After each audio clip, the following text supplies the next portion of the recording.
इस बज़्म के आखिरी खतीब अजीम मुकर्रिर जनाब हजरत मौलाना मुफ्ती सादुल नजीब साहब को मैं बड़े ही अदब के साथ में दावत देता हूँ कि वो तशरीफ लाएं। इस शेर से मैं हजरत का इस्तकबाल करता हूँ कि मुकर्रिर अजीम आता है, जाने लुत्फ़ अमीम आता है, अहले महफिल को शादमा करने फिक्र फन का शमीम आता है। माइक पर जनाब हजरत मौलाना मुफ्ती सादुल नजीब साहब। अल्हम्दुलिल्लाह नहमदुहु व नस्तईनुहु व नस्तगफिरुहु व नु'मिनु बिही व नतवक्कलु अलैहि व नऊज़ु बिल्लाहि मिन शुरूरि अनफुसिना व मिन सय्यिआति अअमालिना मन यहदिहिल्लाहु फला मुदिल्ल लहु व मन युद्लिल फला हादिय लहु व नशहदु अन ला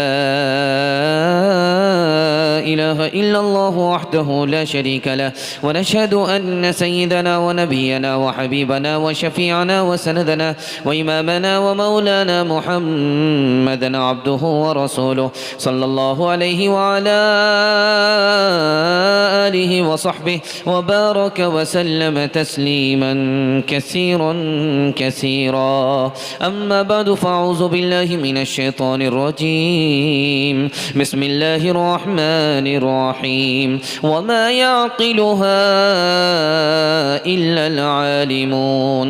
सदक़ल्लाहु मौलानल अज़ीम। व क़ाला अन्नबिय्यु सल्लल्लाहु अलैहि वसल्लम व इन्नमा अना क़ासिम वल्लाहु युअती औ कमा क़ाला अलैहि सलातु वस्सलाम। सुब्हानल्लाहि व बिहम्दिहि सुब्हानल्लाहिल अज़ीम व बिहम्दिहि अस्तग़फिरुल्लाह। सल्लल्लाहु अला सय्यिदिना मुहम्मद सल्लल्लाहु अलैहि वसल्लम। अल्लाहुम्मा सल्लि अला सय्यिदिना मुहम्मद या रब्बि सल्लि अलैहि वसल्लिम। जिनसे इंसान की अजब है खासियत, जिनसे इंसान की अजब है खासियत, है बहुत भी और कम भी है बहुत, है बनी आदम से पुरसारी ज़मीं, है बनी आदम से पुरसारी ज़मीं। आदमी ढूंढो तो उनमें नहीं, यूँ तो कहलाते हैं ये इंसान सभी, पर नहीं इंसान इनमें एक भी। यूँ तो कहलाते, यूँ तो सब इंसान है थोड़े बहुत, वाकई इंसान है थोड़े बहुत। अगर तालीम में हम कुछ तरक्की कर नहीं सकते, तरक्की का हमारा कोई इम्कान हो नहीं सकता। करे तहज़ीब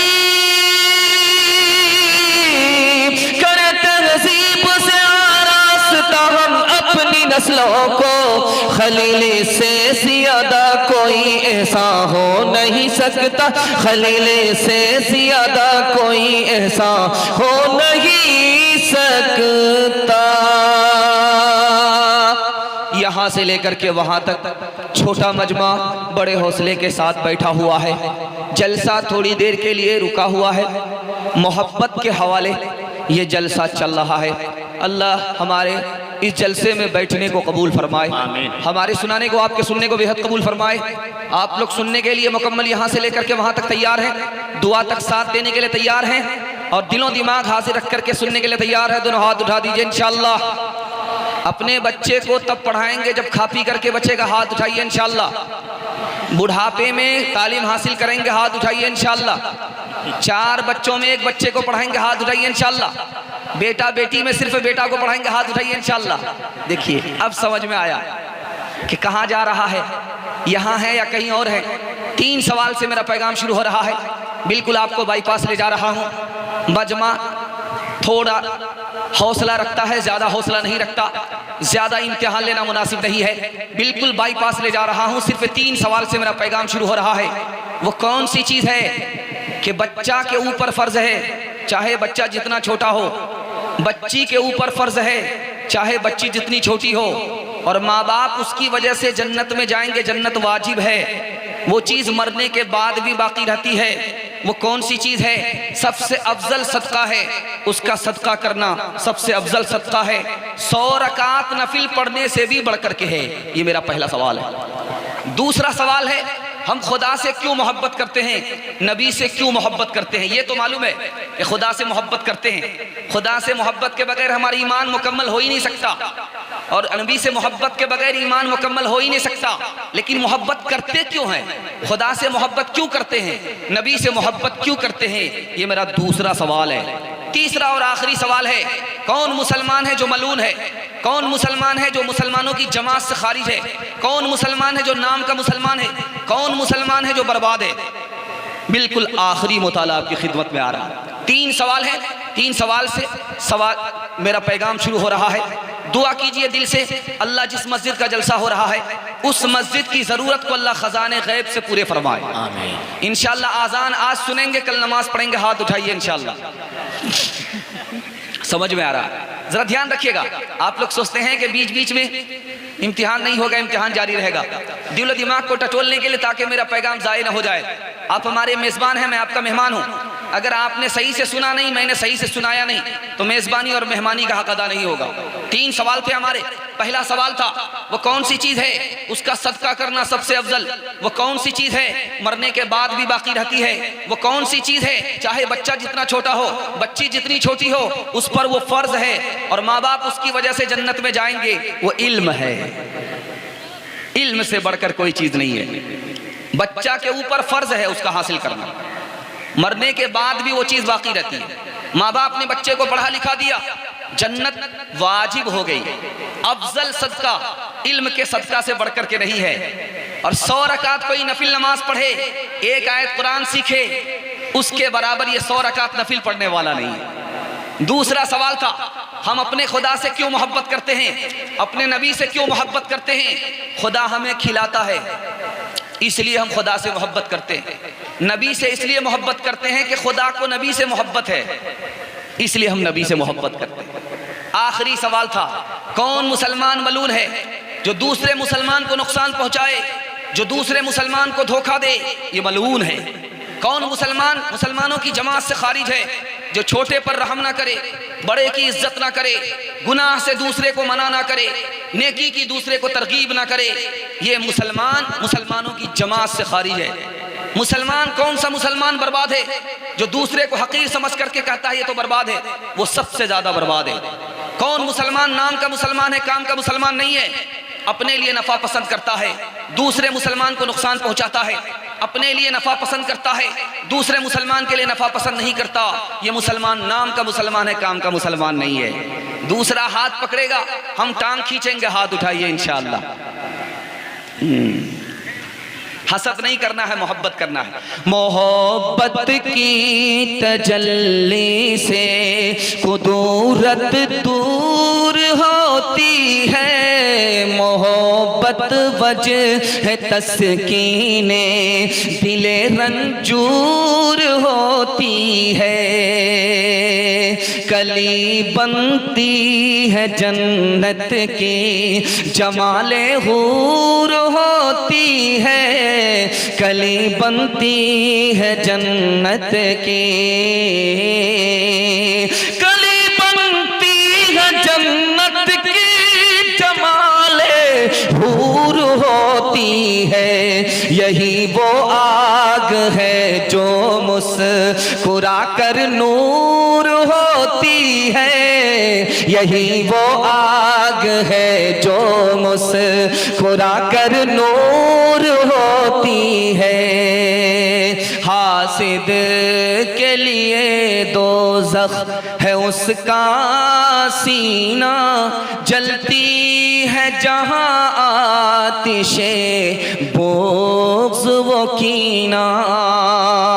हासिद के लिए दोज़ख है उसका सीना, जलती है जहां आतिशे बुग़्ज़ वो कीना।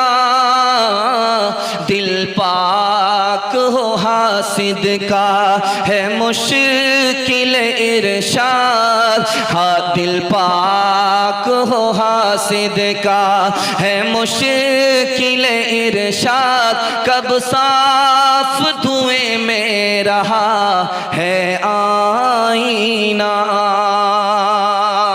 पहला पैगाम माँ बहनों के हवाले से सुनाने के लिए जा रहा हूँ। 3 पैगाम माँ बहनों के हवाले से आएगा। जलसा का एक हिस्सा निकल जाएगा, 10 मिनट में पैगाम निकल जाएगा। आपका जलसा ज़्यादा देर तक का नहीं है, थोड़ी देर का है। आपको मैं मुबारकबादी दे रहा हूँ कि आप लोग तो यहाँ बैठे हैं, लेकिन आपसे बड़ा मजमा मेले में है। वो जलसा देखने वाले लोग हैं, आप लोग जलसा सुनने वाले लोग हैं। सुनने वाले तो जलसा में हैं और देखने वाले वहाँ हैं। अल्लाह आपको जज़ाए खैर दे। दिल से दुआ करता हूँ कि आपके घर में अगर जवान बेटी है, अल्लाह गैब से मुनासिब जोड़े का इंतज़ाम फरमाए। बीमारी है तो अल्लाह आपको शिफा अता फरमाए। दीन दुनिया दोनों की भलाई से अल्लाह आपको मालामाल फरमाए। ध्यान से सुनिएगा, बिल्कुल बाईपास ले जा रहा हूँ। छोटा छोटा पैगाम मुख्तसर सा आपकी खिदमत में लेकर के आ रहा हूँ। आपकी मोहब्बत को सलाम करता हूँ, अल्लाह इसको सलामत रखे। ध्यान से सुनिएगा, शादी को अल्लाह ने बहुत सस्ता बनाया था। शादी 4 वजह से महंगी हो गई। ये रात सुनिएगा, नोट कीजिएगा, तजर्बा कीजिएगा। मेरी दाढ़ी कच्ची, आपकी दाढ़ी पक्की है, आपको ज़्यादा तजर्बा है। तजर्बे की रोशनी में मैं बताने के लिए जा रहा हूँ। 4 वजह से शादी महंगी हो गई। शादी तो इतनी सस्ती है, इतनी सस्ती है, काजी की भी ज़रूरत नहीं है, मस्जिद में पढ़ाने की भी ज़रूरत नहीं है, खुतबा पढ़ने की भी ज़रूरत नहीं है। 2 आदमी के सामने अगर लड़का कह दे कि मैंने इस लड़की को कबूल कर लिया, लड़की कह दे मैंने इस लड़का को कबूल कर लिया, निकाह हो गया। मियाँ बीवी राजी तो क्या करेगा काजी, निकाह हो गया। इतना सस्ता, इतना आसान निकाह है। लेकिन निकाह कैसे महंगा हो गया? 4 वजह से महंगा हो गया। बेटी को हम इधर रुखसत करते हैं, सारी जायदाद बेटे को लिख देते। हज में जाते हैं, सारी जायदाद बेटे को लिख देते। बेटे पर आप करम करते हैं, बेटी पर सितम करते हैं, इसलिए शादी महंगी हो गई। अब दामाद आजाद बन करके आया कि बेटा इससे जो कुछ मिलेगा अभी मिलेगा, हगा करके ले लो, मुता करके ले लो।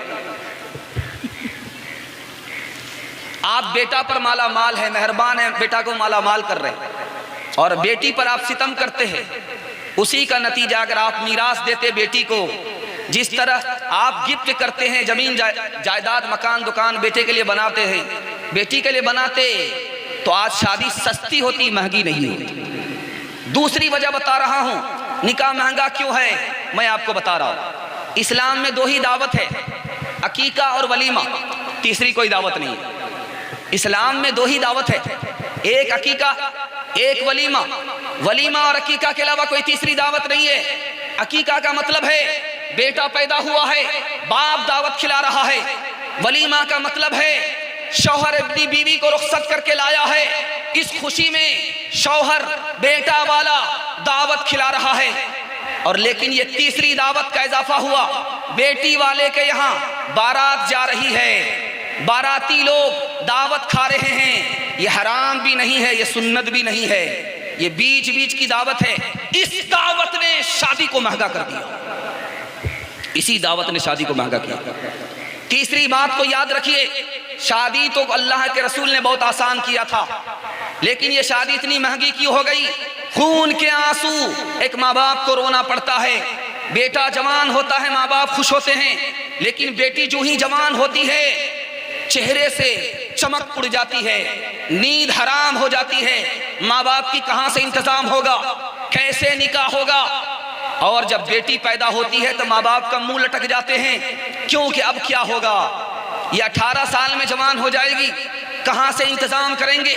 ये निकाह कैसे महंगा हुआ मैं बता रहा हूँ। मालदारों ने इसको महंगा किया है। आपको अल्लाह ने मालदार बनाया, ठीक है, अपनी बेटी को सामान देना चाहते हैं, छुपा करके दीजिए। कौन कहता है आपको मना करता है? नहीं मना करता। आप अपनी बेटी को जो देना चाहते हैं, सोने का पलंग बना करके देना चाहते दीजिए, लेकिन दिखा करके नहीं, छुपा करके दीजिए। लेकिन मालदारों ने क्या किया, दिखा करके अपनी बेटी को पलंग देना शुरू किया, सिल्ली गोड़ी से मंगा मंगा करके देना शुरू किया। अब गरीबों पर मुसीबत का पहाड़ टूट गया। जो अमीरों को देना पड़ता है खुशी खुशी, गरीबों को खून के आंसू रो करके देना पड़ रहा है। ये दिखा करके जो आपने बेटी को दिया, गरीबों पर मुसीबत का पहाड़ टूट गया। मैं हाथ जोड़ करके आपसे कहता हूं, बेटी को शौक से दीजिए, लेकिन दिखा करके मत दीजिए, छुपा करके। चौथी वजह शादी को क्यों महंगा किया गया, शादी क्यों महंगी हुई, ये सुन करके आपको हैरत होगी। रस्म ने शादी को महंगा कर दिया।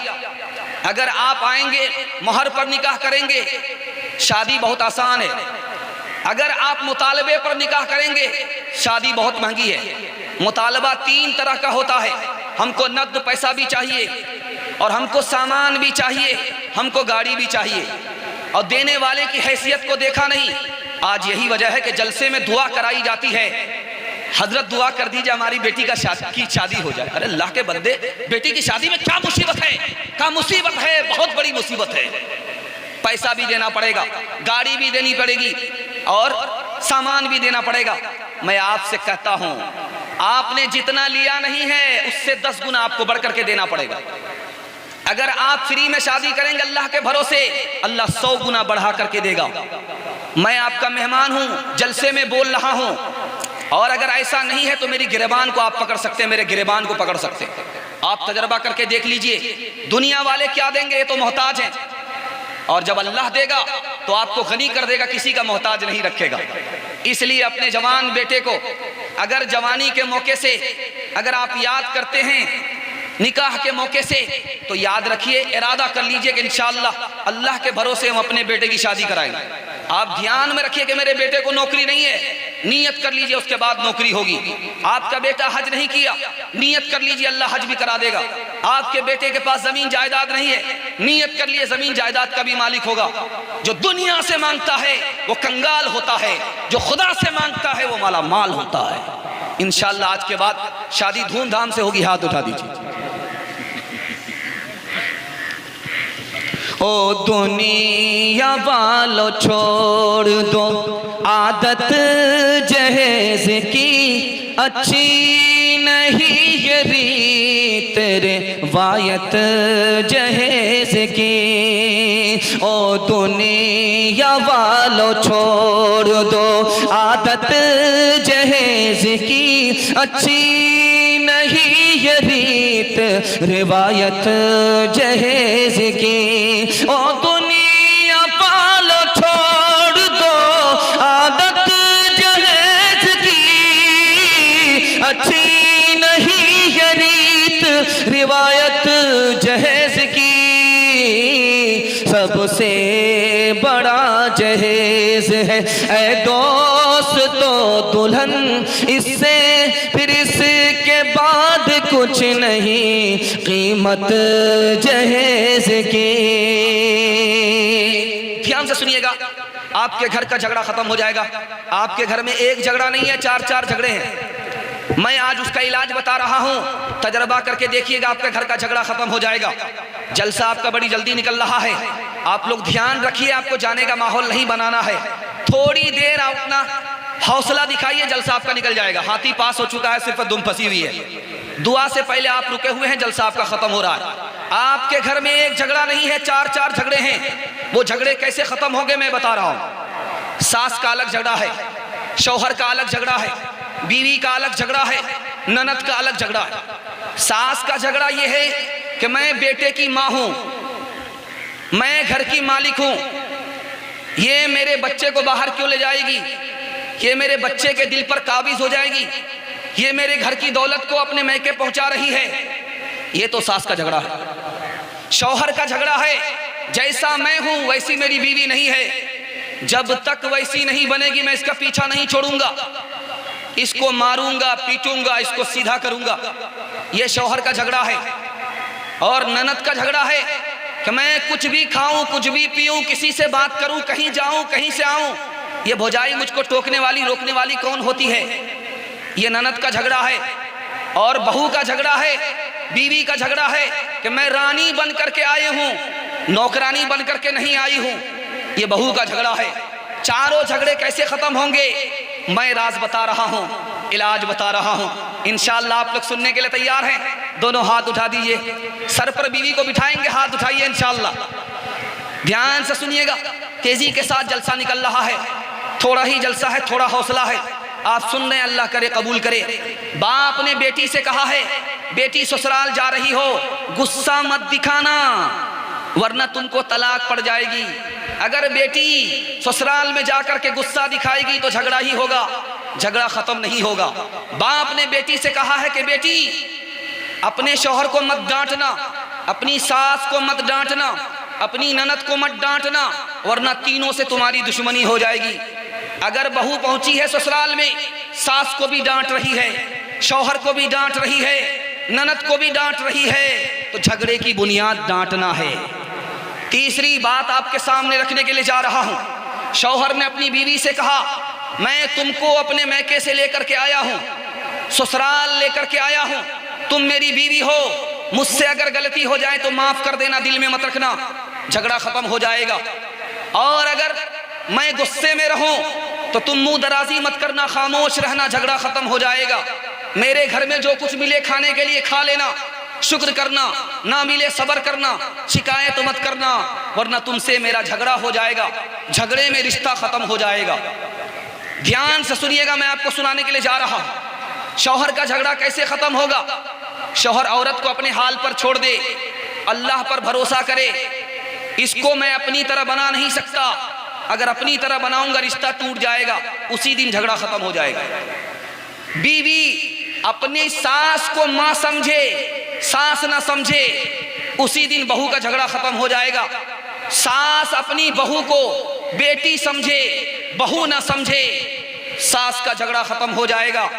ननद अपनी भुजाई को भुजाई ना समझे, अपनी बहन समझे, उसी दिन झगड़ा खत्म हो जाएगा। झगड़े से क्या नुकसान होता है मैं आपको बता रहा हूं। उम्र घट जाती है, रोजी घट जाती है, आदमी की सेहत बर्बाद हो जाती है, आदमी बीमार पड़ जाता है।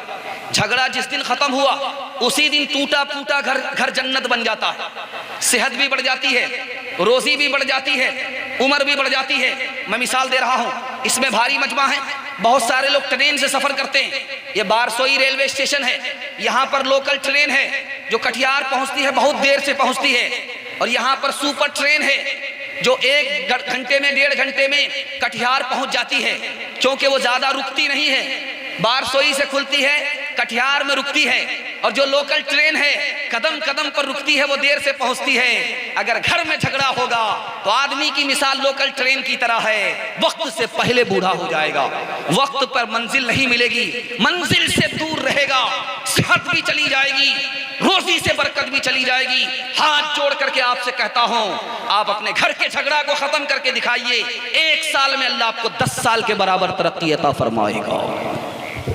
इंशाअल्लाह झगड़ा खत्म हो जाएगा। हाथ उठा दीजिए।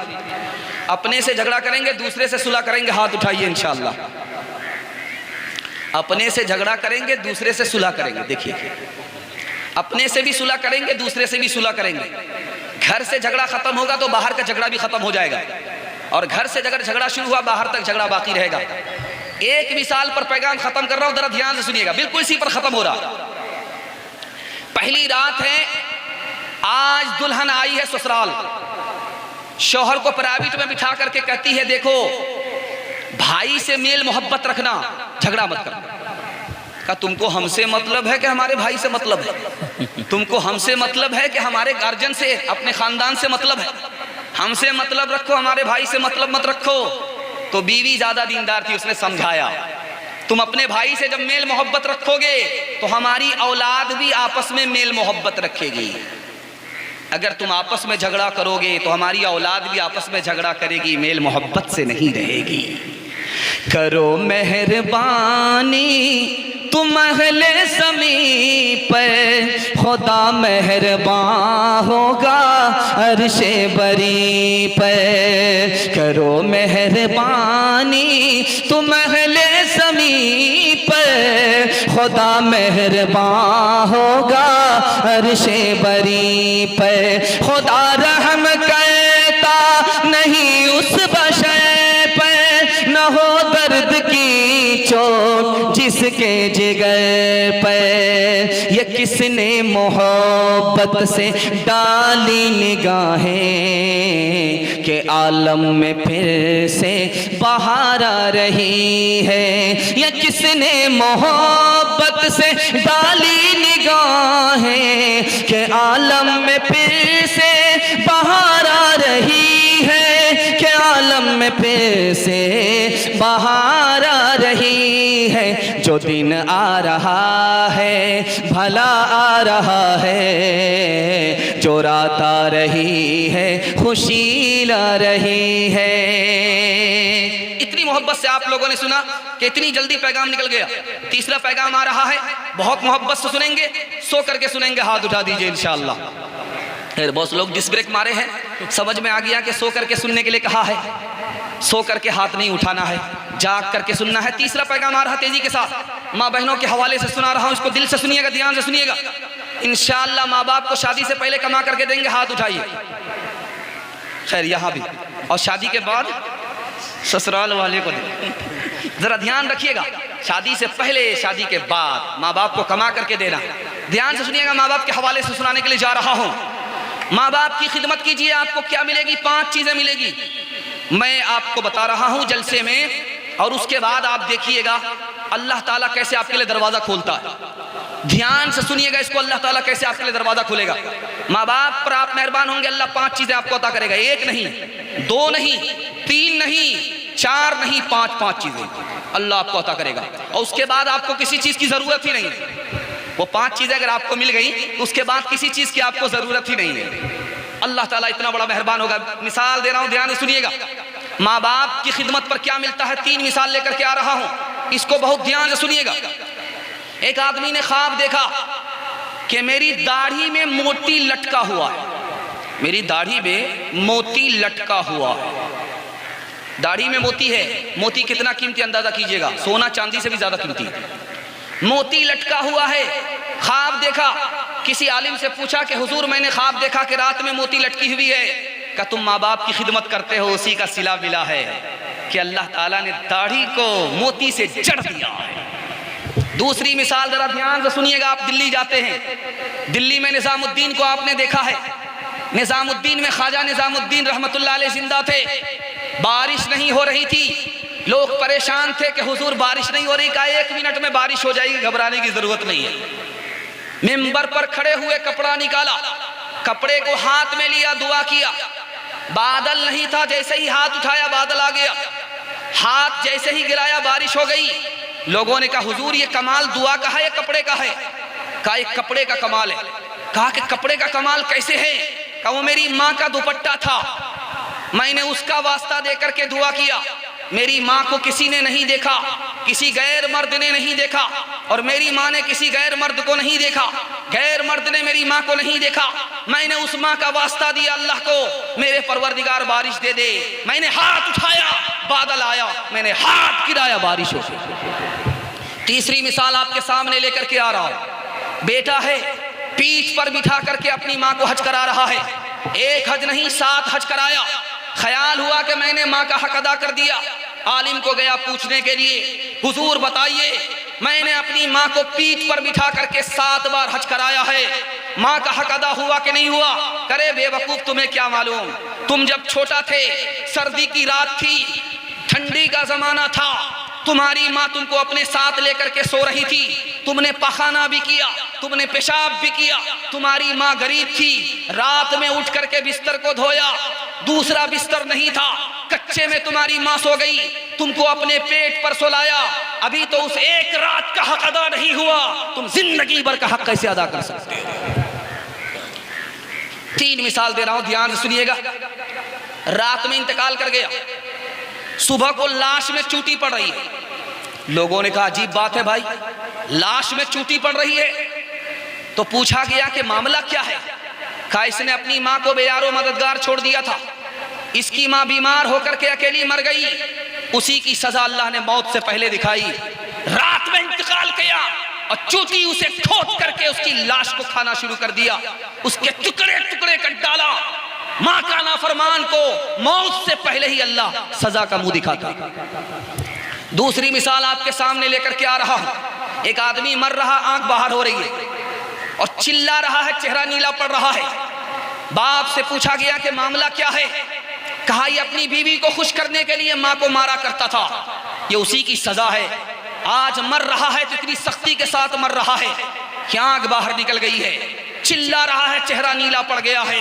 बीवी को खुश करने के लिए माँ के नाफरमान को अल्लाह मौत के सख्ती से दो चार करके मौत से पहले सजा दे रहा है। तीसरी मिसाल आपके सामने लेकर के आ रहा हूं। बीवी आ नहीं रही है, शौहर पूछता क्यों नहीं आना चाहती हो? कहा तुम्हारी माँ की वजह से नहीं आऊंगी, जब तुम्हारी माँ रास्ते से हट जाएगी तुम उसको मार दोगे, जान से खत्म कर दोगे, उसके बाद मैं आऊंगी। कहा कि तुम्हारी शर्त मंजूर है। गन्ने के खेत में ले गया बहाने से माँ को, अब उस पर हमला करेगा कि जमीन में पैर उसका धंसना शुरू हो गया।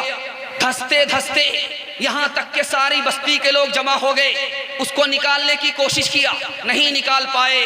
माँ के नाफरमान को अल्लाह ताला ने कितनी बड़ी सजा दी, उसको कफन भी नसीब नहीं हुआ, कफन और कंधा तक नसीब नहीं हुआ। आपको माँ की खिदमत पर क्या मिलेगा, ध्यान से सुनिएगा। इसी हिंदुस्तान का एक बादशाह गुजरा है, उसका नाम था सबुक्तगी। ये गुलाम था। गुलाम बादशाह कैसे बना? माँ पर मेहरबान हुआ था, अल्लाह ने बादशाहत दे दी। कैसे? शिकार करने के लिए गया था, शिकार कर रहा था हिरन का, हिरन तो भाग गया, उसका बच्चा पीछे रह गया, बच्चे को इसने पकड़ लिया। माँ ने जब देखा कि मेरे बच्चे को इसने पकड़ लिया है, वो दौड़ करके आई, फरियाद करने लगी, आंख से आंसू उसके जारी थे। माँ पर रहम किया इसने, अल्लाह इस पर मेहरबान हुआ। जो गुलाम था अल्लाह ने उसको हिंदुस्तान का बादशाह बना दिया। दूसरी मिसाल आपके सामने लेकर के आ रहा हूं। माँ की खिदमत कीजिए, जो चीज आपको अता नहीं हुई अल्लाह वो अता करेगा। आप गुलाम हैं, नौकर हैं, घबराने की कोई बात नहीं, अल्लाह बादशाह और मालदार बना देगा। दूसरी मिसाल आपके सामने लेकर के आ रहा हूं। शिकारी है, शिकार पर तीर चलाता है, जाल फेंकता है, एक हिरन उसमें फंस गया। नबी सल्लल्लाहु अलैहि वसल्लम आए, कहा ये हिरनी मुझसे कह रही है कि इसका बच्चा दूध के इंतजार में है, इसको इजाजत दी जाए, ये दूध पिला करके वापिस आ जाएगी। शिकारी कहता मैं इसको वापिस जाने नहीं दूंगा, ये मेरा शिकार है। अल्लाह के रसूल ने कहा मैं रसूल हूं, मेरी जबान पक्की है, मैं यही रहूंगा। 10 मिनट में ये माँ जाएगी, बच्चे को दूध पिला करके आ जाएगी, इसको जाने दो। वो शिकारी कहता अच्छा नहीं होगा, अगर ये वापिस नहीं आई तो अच्छा नहीं होगा। अल्लाह के बंदे मैं जमानत देता हूं, मैं जबान देता हूं, इसको जाने दो। जब वो हिरनी चली गई, 10 मिनट के बाद वापिस आ गई। अब क्या है, वो शिकारी देखता ही रह गया। जो काफिर था वो कलमा पढ़कर मुसलमान हो गया।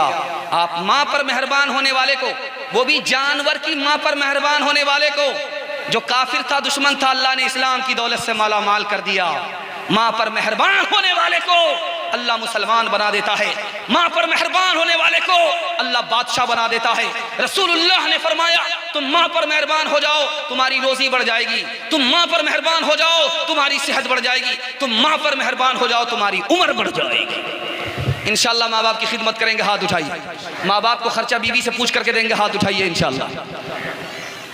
हर चीज तो मिल जाएगी बाजार में, लेकिन बाजार में लेकिन माँ बाप से बढ़कर कोई दौलत न मिलेगी। आंचल जो उठा कर के दुआ माँ तेरी कर दे, माँ तेरी कर दे, दुनिया हो या उक़बा कहीं जिल्लत न मिलेगी। पैगाम निकल गया। मस्जिद के हवाले से 2-3 पैगाम दूंगा, आपका जलसा निकल जाएगा। आधे हिस्से का जलसा निकल गया, थोड़ा सा हिस्सा बाकी है। अगर आप तैयार नहीं है दोनों हाथ उठाइए। खैर माशाल्लाह, बाईपास जा रहा है, चश्मा लगा करके बहुत दूर तक देख रहा है, दोनों हाथ उठा करके बता रहा है कि हम तैयार नहीं, लेकिन फिर भी माशाल्लाह बैठा हुआ है। इंशाअल्लाह आपको बैठना है, दुआ तक बैठना है, चाहे पेशाब पखाना लगे फिर भी बैठना। हाथ उठाइए। नहीं पेशाब पखाना लगे तो निकल जाइएगा, वरना जलसा खराब हो जाएगा। ध्यान दीजिएगा, बिल्कुल 3 पैगाम पर आपका जलसा निकल रहा है। आपने दिल खुश कर दिया। मैं तो घबरा गया था कि सारा मजमा मेले में है, जलसा में तो है नहीं, किसको सुनाया जाए, कौन सुनेगा। लेकिन अल्लाह का शुक्र है मस्जिद की निस्बत का जलसा है, अल्लाह ने मस्जिद की लाज रख लिया। मेज़बानी का हक अदा करने के लिए अल्लाह ने आपको कबूल किया। मैं दिल से दुआ करता हूँ आपके अल्लाह जवान बेटे को कामयाब फरमाए, आपके बुढ़ापे पर अल्लाह रहम फरमाए, आपकी माँ बहनों की आबरू की अल्लाह हिफाजत फरमाए, आपके बच्चों को अल्लाह इल्म और हुनर से मालामाल फरमाए। 3 पैगाम सिर्फ दे रहा हूँ, आपका जलसा निकल रहा है, बस इसी पर सुन लीजिए। 10 से 15 मिनट के बाद आपका जलसा खत्म हो जाएगा। एक बार जोश के साथ हाथ उठाइए, सुनने के लिए तैयार है? दोनों हाथ उठाइए इंशाअल्लाह। जरा सुनिएगा, मस्जिद का जलसा है, मस्जिद के हवाले से पैगाम दे रहा हूँ, इसको बहुत ध्यान से सुनिएगा। शराब कौन पिलाता है? शैतान। जुआ कौन खिलाता है? शैतान। जुआ कौन खिलवाता है? शैतान। शराब कौन पिलाता है? शैतान। क्यों पिलाता है? ये राज सुन करके आपको हैरत होगी। 2 वजह से शैतान दारू पिलाता है, 2 वजह से शैतान जुआ खिलाता है। जुआ क्यों खेलता है? शैतान क्यों खिलवाता है? शराब क्यों पीता है? शराब क्यों पिलवाता है? 2 वजह से, ताकि खुदा का बंदा खुदा की याद से गाफिल हो जाए, नमाजी नमाज से महरूम हो जाए। 2 वजह से शराबी शराब पीता। आप देखेंगे शराब पीने वाला नमाज नहीं पढ़ता, जुआ खेलने वाला नमाज नहीं पढ़ता। अब इंसाफ आपके हाथ में है, जो नमाज नहीं पढ़ रहा है, शराब भी नहीं पी रहा है, जुआ नहीं खेल रहा है, तो आखिर क्यों? दूसरी वजह को जरा ध्यान में रखिएगा। नमाज को बर्बाद करने वाले कौन है? कुरान ने कहा जो नबी थे वो नमाज की हिफाजत करते थे, जो नबी के बाद नालायक लोग आए उन्होंने ही नमाज को बर्बाद किया। जबकि नमाजी खुदा का होता है, सारी खुदाई उसकी होती है। जो खुदा का नहीं वो किसी का नहीं, जो नमाजी नहीं, नमाज नहीं, वो किसी का नहीं। तीसरी हदीस आ रही है, आप नमाज पढ़ते हैं, कभी पढ़ते हैं कभी नहीं पढ़ते हैं, और जब छोड़ते हैं छोड़ते ही चले जाते हैं। ऐसे लोग कौन हैं? हदीस कहती है ये किसके साथ होंगे? कारून के साथ होंगे, ये हमान के साथ होंगे, ये फिरौन के साथ होंगे। और फिरौन कहाँ होगा? जहन्नम में। तो ये कहाँ होंगे? जहन्नम में। तीसरी हदीस सुनाने के लिए जा रहा हूं, इसको बहुत ध्यान से सुनिएगा। जिसके साथ नमाज है उसके पास दीन है, जिसके साथ नमाज नहीं है उसके पास दीन नहीं है। अंदाजा कीजिए कि मुसलमान कौन है। 5वीं हदीस सुनाने के लिए जा रहा हूं। औरतों का भारी मजमा है, बहुत सारी औरत नमाज पढ़ती है, सर के ऊपर नमाज नहीं जाती। वो कौन सी औरत है? जिसका शौहर नाराज है और औरत नाफरमान है, शौहर की नाफरमानी कर रही है। अगर वो नमाज पढ़े तो सर के ऊपर नमाज नहीं जाती। जो शौहर की नहीं हुई वो खुदा की क्या होगी? 5वीं हदीस सुनाने के लिए जा रहा हूं, उसको ध्यान से सुनिएगा। आदमी नमाज तो पढ़ता है, ज़कात तो देता है, रोज़ा तो रखता है, पैसे वाला है, हज नहीं करता। अल्लाह के रसूल ने फरमाया हज नहीं किया, नमाज तो पढ़ रहा है, हज नहीं किया, रोज़ा तो रखता है, हज नहीं किया, ज़कात तो देता है, लेकिन नजात नहीं मिलेगी। ध्यान से सुनिएगा, ऐसा आदमी भी आपको मजमे में मिलेगा जो नमाज तो पढ़ता है, ज़कात नहीं देता, ज़कात नहीं देता, नमाज नहीं पढ़ता, नमाज पढ़ता है, ज़कात नहीं देता। ऐसे आदमी की नमाज के बारे में अल्लाह के रसूल ने फरमाया उसकी नमाज कबूल नहीं है। ज़कात भी देनी पड़ेगी, नमाज भी पढ़नी पड़ेगी। इंशाअल्लाह मदरसे वाले से वादा करेंगे चंदा नहीं देंगे, हाथ उठाइए। खैर माशाअल्लाह आप डिस्क ब्रेक मार रहे हैं, और अगर हाथ उठ जाता है तो सर पर रख लेते हैं कि कोई देख तो नहीं रहा है। जरा ध्यान से सुनिएगा, मैं आपको सुनाने के लिए जा रहा हूँ। 4 गलती करते हैं। पहली गलती ये करते हैं, नमाज पढ़ते ही नहीं है। रमज़ान आएगा तब पढ़ेंगे, जुमा आएगा तब पढ़ेंगे, रमज़ान नमाज पढ़ते ही नहीं है। ऐसे लोग कितने खतरनाक हैं मैं आपको बताने के लिए जा रहा हूँ। एक औरत ने ज़िना किया, पेट में बच्चा रह गया, और उस बच्चे को पैदा होने के बाद उसने कत्ल कर दिया। यह औरत कितनी नाफरमान है। इससे भी बड़ा नाफरमान वो आदमी है जो मुसलमान होकर के नमाज नहीं पढ़ता। दूसरी गलती हम लोगों से होती है, नमाज तो पढ़ते हैं लेकिन वक्त पर नहीं पढ़ते। जोहर में पढ़ते हैं फजर को, और असर में पढ़ते हैं जोहर को, मगरिब में पढ़ते हैं असर को। पढ़ते तो हैं लेकिन वक्त टाल करके पढ़ते हैं। लिखा कि एक आदमी को हज में जाना है, उसको यकीन हो गया कि मेरी एक नमाज फौत हो जाएगी, तो लिखा है कि हज में जाना ही हराम है। तीसरी गलती बताने के लिए जा रहा हूँ, चौथी गलती। तीसरी और चौथी गलती मुसलमानों की क्या है? नमाज तो पढ़ते हैं, झटाझट पढ़ते हैं, झटाझट। मुर्गी का दाना है, खटाखट खटाखट खटाखट चुन रहे हैं, और उसके बाद पढ़ करके 9-11 हो गए। इस तरह छूटते हैं जैसे कि जेल से अभी कैदी छूटा। इतनी जल्दी भागते हैं कि लगता है कि अजदहा कोई पकड़ने के लिए आ रहा है। इतनी जल्दी भागते हैं, बस बटन दबाया ऑन हो गए, बटन दबाया ऑफ हो गए। इस तरह अगर 60 साल भी आप नमाज पढ़ेंगे आपकी नमाज कबूल नहीं होगी। आप मस्जिद के पड़ोसी हैं, कान में आवाज आई है मस्जिद की, कोई मजबूरी आपको नहीं है, बीमार भी नहीं है, माजूर भी नहीं है, आपने घर में नमाज पढ़ ली, आपकी नमाज कबूल नहीं होगी। 4 बहुत बड़ी गलती है। इंशाअल्लाह आज के बाद ये गलती नहीं होगी। फुर्सत से नमाज पढ़ेंगे, हाथ उठा दीजिए। इंशाअल्लाह फुर्सत से नमाज पढ़ेंगे। जवानी में फुर्सत नहीं मिलेगी, बुढ़ापे में फुर्सत मिलेगी, लेकिन बुढ़ापे में इतने बीमार होंगे कि अपना बोझ नहीं उठा पाएंगे। इंशाअल्लाह नमाज की आदत होगी, रोज पढ़ेंगे, वक्त पर पढ़ेंगे, अदा पढ़ेंगे, टाल करके नहीं पढ़ेंगे। हाथ उठा दिया, बिल्कुल सही जा रहा है। खबर हदीसों में जिसकी आई वही जमाना अब आ रहा है। ज़मीं भी तैवर बदल रही है, फलक भी आंखें दिखा रहा है। हाथ बांधे खड़े हैं सब में, सब अपने अपने ख्याल में है। इमाम मस्जिद से कोई पूछे नमाज किसको पढ़ा रहा है। जाग ए उम्मती शाह है दुनिया वो दी तेरे सोने का अब वक्त बाकी नहीं। होश कर खोल आंखें कहाँ सो गया, देख दुश्मन जमाना तेरा हो गया। बुलबुल कर रही है ये क्या हो गया, इस चमन का निगहबा कहाँ सो गया। मस्जिदे आज तेरी सुनसान है, तो अपने को कहता मुसलमान है। ध्यान दीजिएगा, बड़ा प्यारा मुताला, बड़ी उम्मीद के साथ आपकी खिदमत में लेकर के आ रहा हूँ कि किसी पर जुल्म नहीं करना है, जालिम नहीं बनना है। अगर जालिम बनेंगे तो आपकी तरक्की रुक जाएगी। हाथ उठाइए, इंशाअल्लाह माफ़ करेंगे, बदला नहीं लेंगे। बिल्कुल सही जा रहा है, हाथ उठाइए। बदला नहीं लेंगे, माफ़ करेंगे, मोहब्बत करेंगे, नफरत नहीं करेंगे, मुसीबत में मदद करेंगे, हाथ नहीं उठाएंगे। बिल्कुल सही जा रहा, ध्यान से सुनिएगा। हमारे नबी को एक आदमी ने पकड़ा, जोर से खींचा, इतना जोर से खींचा कि हमारे नबी का सर उसके सीने से आकर के टकराया। करे अल्लाह के बंदे क्यों मुझको खींच रहे हो? कहा हमको माल देना पड़ेगा, सबको दिया है, हमको भी देना पड़ेगा। कहा इसको जबान से भी तो बोल सकते थे, लेकिन अल्लाह के रसूल ने कुछ नहीं कहा, डांटा भी नहीं, मुस्कुरा दिया। कहा मिलेगा, सबको उसका हक मिलेगा। दूसरी मिसाल आपके सामने रखने के लिए जा रहा हूं। नबी सल्लल्लाहु अलैहि वसल्लम को एक आदमी ने आकर के धक्का दिया, सबको माल दिया, हमको नहीं दिया। फिर धक्का दिया, कहा सबको दिया, हमको नहीं दिया। फिर धक्का दिया, कहा सबको दिया, हमको नहीं दिया। नबी सल्लल्लाहु अलैहि वसल्लम को बबूल के दरख्त से अटका दिया। अल्लाह के रसूल ने कहा बेटे अल्लाह के बंदे सब्र करो, सब्र करो, मेरे पास आएगा दे दूंगा।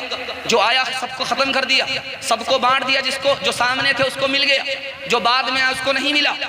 नबी सल्लल्लाहु अलैहि वसल्लम की चादर को छीन करके भाग गया। अल्लाह के रसूल ने कहा अरे भाई चादर तो दे दो, बदन को मैं समेट लूं। अल्लाह के रसूल सल्लल्लाहु अलैहि वसल्लम ने ऐसे बदतमीज को भी माफ किया। तीसरी मिसाल आपके सामने रखने के लिए जा रहा हूं। मस्जिद में अल्लाह के रसूल बैठे हुए, सहाबा का मजमा है, एक आदमी खड़ा हुआ, यहूदी था। ओ मोहम्मद कैसे आदमी हो तुम, मुझसे कर्जा लिया और वापस नहीं किया, और आज देने का वादा है, टाल मटोल कर रहे हो। तुम्हारा खानदान भी टाल मटोल करने वाला, तुम्हारा दादा भी टाल मटोल करने वाला था, तुम्हारा खानदान ऐसा ही वैसा था। सहाबा की आंख सुर्ख हो गई, सहाबा की आंख सुर्ख हो गई, तलवार निकाल करके धमकाने लगे। अल्लाह के रसूल ने कहा सही तो कह रहा है, उसका कर्जा है, मांग रहा है, उसको आंख क्यों दिखा रहे हो? आंख दिखाना है तो कर्जा लेने वाले को दिखाओ, कर्जा देने वाले को आंख क्यों दिखा रहे हो?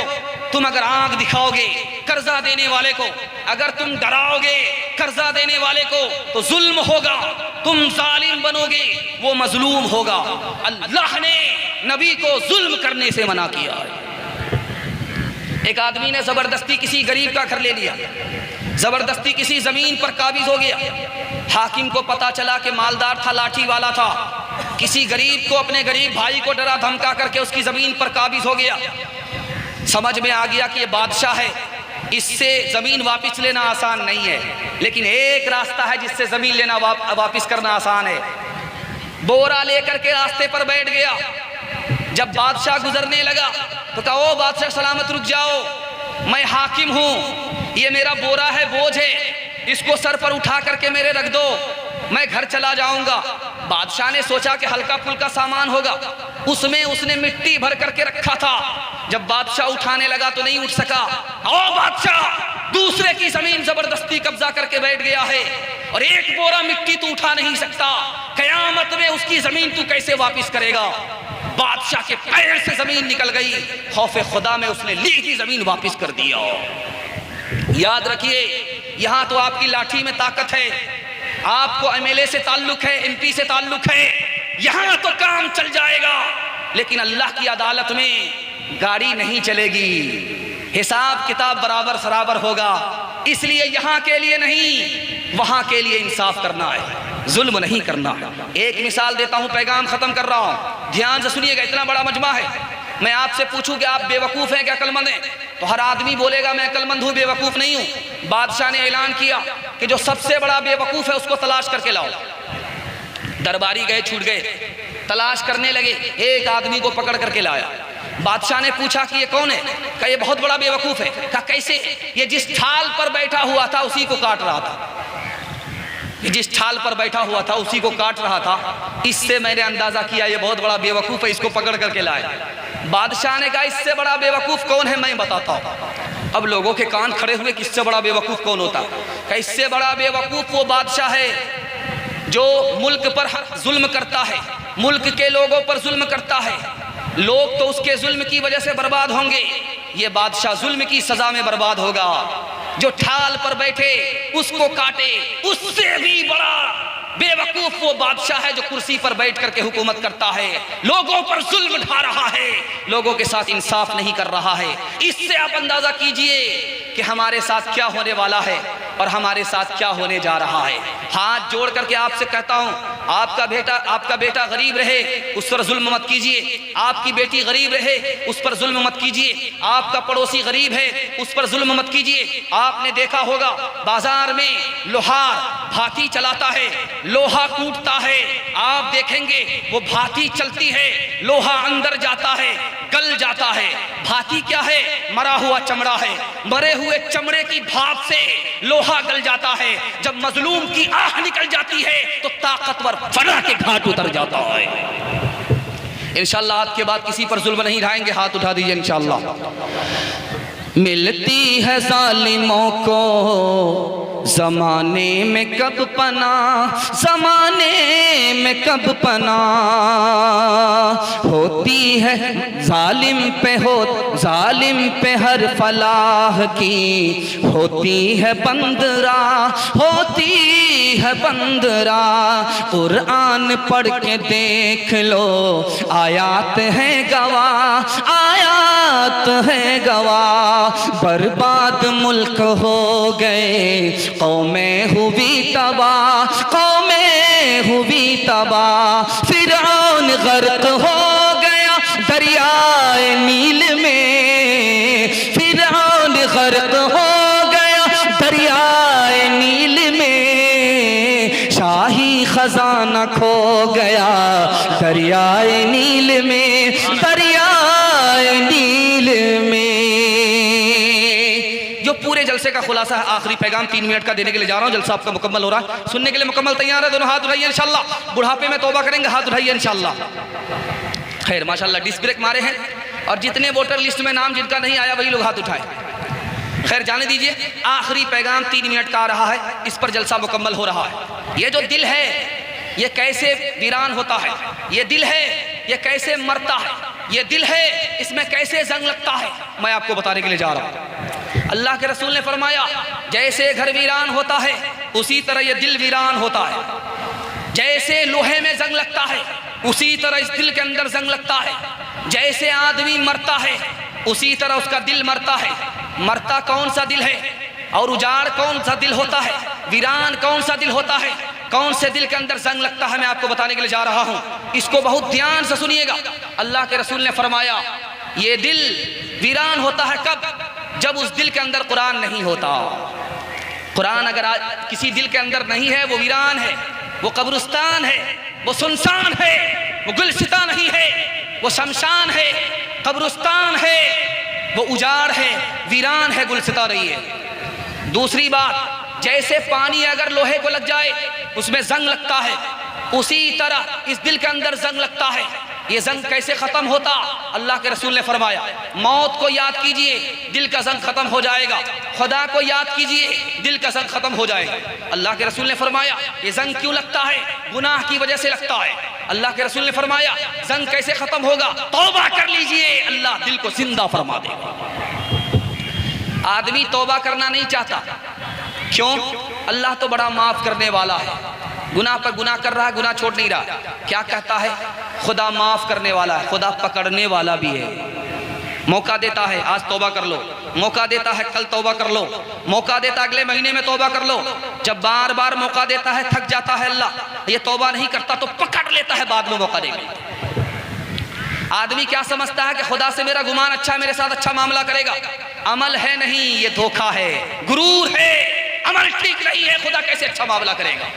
तीसरी बात को याद रखिए, आदमी गुनाह क्यों करता है? क्या कहता है? मैं फलां बुजुर्ग का मुरीद हूं, मैं फलां नबी का उम्मती हूं, मैं फलां बुजुर्ग का मुरीद हूं, मेरा कुछ नहीं बिगाड़ेगा जहन्नम, मेरा कुछ नहीं बिगाड़ेगा अज़ाब, मैं फलां बुजुर्ग का मुरीद हूं, मैं फलां बुजुर्ग का फलां नबी का उम्मती हूं। अल्लाह के रसूल ने अपनी बेटी को बुलाया, कहा, ए फातिमा, जहन्नम की आग से बचो, अपने को बचाओ, इस भरोसे में मत रहना कि मोहम्मद की बेटी हूं, मोहम्मद हमें बचा लेगा। बेटी अगर तुम्हारे अंदर तलब ना हो तो मोहम्मद भी नहीं बचा पाएगा। फलां बुजुर्ग के मुरीद हैं, पीर साहब तो खुद फंसे पड़े हुए, तुमको कहां से निकाले? नबी से बड़ा पीर कोई नहीं हो सकता, नबी से बड़ा बुजुर्ग कोई नहीं हो सकता, और मुरीद से बढ़कर के बेटी होती है। और वो भी बेटी चहीती बेटी फातिमा को नबी ने कहा कि अपने आप को बचाओ, जहन्नम से बचाओ, गुनाह मत करो, नाफरमानी मत करो, इस भरोसे में मत रहना कि मोहम्मद की बेटी। चौथी गलती हम लोगों से क्या होती है? जलसा सुना है, दुआ हुई है, दुआ कबूल हो जाएगी, गुनाह माफ हो जाएगा। जब तक गुनाह नहीं छोड़ेंगे, जलसा सुन करके भी अल्लाह माफ नहीं करेगा। गुनाह छोड़ना पड़ेगा तभी जलसा कबूल होगा। गुनाह करते रहेंगे, जलसा सुनते रहेंगे, उधर कैंसर लगा हुआ, इधर इलाज है, ये ला इलाज बीमारी है। पांचवी बात को याद रखिए, हमारे जवानों का क्या धोखा है। अभी क्या जल्दी है, तौबा कर लेंगे। अरे अल्लाह के बंदे, तुमको यकीन है कि कल तक तुम जिंदा रहोगे, अगले महीने तक जिंदा रहोगे? आने की तरतीब है, जाने की कोई तरतीब नहीं है। बूढ़ा बाप रह जाता है, जवान बेटा इंतकाल कर जाता है। हमारा जवान क्या कहता है? माफ करा लेंगे। अरे अल्लाह के बंदे, ये तो ऐसा ही हुआ कि चिराग पर उंगली रख दिया, जल गई है, मरहम पट्टी करा लेंगे। क्या कोई जब अक्लमंद जवान ऐसा करता है? नहीं करता। इसलिए जो तौबा कल करनी है वो आज करनी है, जो आज करनी है वो अभी करनी है। इंशाअल्लाह करेंगे, तौबा करेंगे। हाथ उठाइए दिल, इंशाअल्लाह। गुनाहों पे हूँ शर्मिंदा, इलाही दर गुजर कर दे, बड़ा मुजरिम हूँ मैं तेरा, इलाही दर गुजर कर दे। खता कोई नहीं छोड़ी, कोई सियां नहीं छोड़ा, कोई सियां नहीं छोड़ा, बस अब करता हूँ मैं तौबा, इलाही दर गुजर कर दे, बड़ा मुजरिम हूँ मैं तेरा, इलाही दर गुजर कर दे। दुनिया के मुसाफिर, मंजिल तेरी कब्र है, तय कर रहा है जो तो, 2 दिन का ये सफर है, दुनिया के मुसाफिर। आँखों से तूने अपनी कितने जनाजे देखे, आँखों से तूने अपने दफनाए कितने मुर्दे, अंजाम से तो अपने क्यों इतना बेखबर है, दुनिया के मुसाफिर। मखमल पे सोने वाले मिट्टी में सो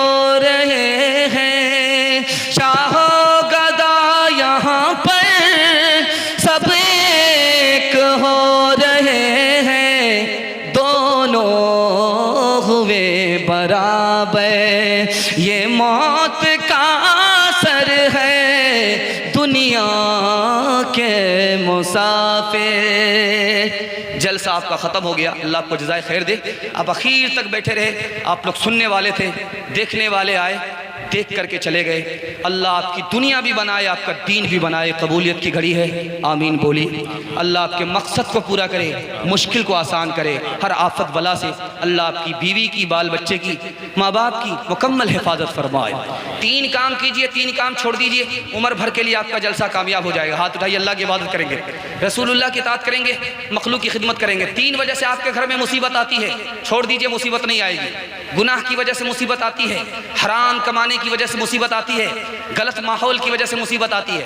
हाथ उठा करके तौबा कीजिए, इंशाअल्लाह गुनाह नहीं करेंगे, गलत नहीं कमाएंगे, गलत माहौल में नहीं जाएंगे। न किताबों से, नवाजों से, नज़र से पैदा दीन होता है, बुजुर्गों की नज़र से पैदा नहीं सीखा इन्होंने दीन रहकर शेख के घर में, पले कॉलेज के चक्कर में, मरे साहब के दफ्तर में थे, केक के चक्कर में तो रोटी भी गई, बड़ी शेख की ताक में थे तो छोटी भी गई, न मानी बात वाइस की थे, पतलून के चक्कर में तो लंगोटी भी गई। वाखिर दावाना अल्हम्दुलिल्लाहि रब्बिल आलमीन।